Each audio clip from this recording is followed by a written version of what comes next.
रत्नागिरी जिल्ह्यालाच पावसाचा orange alert, तर कोकण किनारपट्टीवर पावसाचा जोर वाढला। किनारपट्टी भागातील लोकांना सतर्कतेचा इशारा। आदिवासी समाजाला वाढीचं आरक्षण देण्यासंदर्भात बैठक, तर महसूल मंत्री चंद्रशेखर बावनकुळे यांच्या अध्यक्षतेखाली मंत्रालयात बैठक।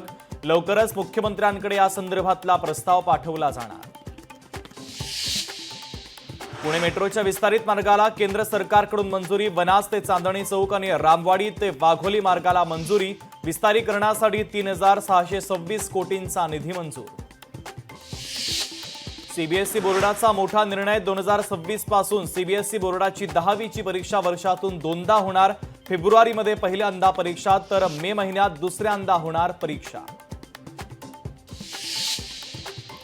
धाराशिव जिल्हा परिषद शाळेच्या भिंतीला तडे। सारोळा येथील जिल्हा परिषद शाळेची दुरावस्था। विद्यार्थी जीव मुठीत घेऊन घेतात शिक्षण।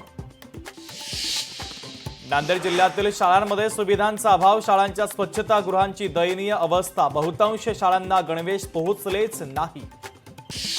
डोंबिवलीमध्ये भटक्या श्वानांचा ऐदोस। भटक्या 5 श्वानांनी केला चिमुकल्यावर हल्ला। घटनेत चिमुकला गंभीर जखमी।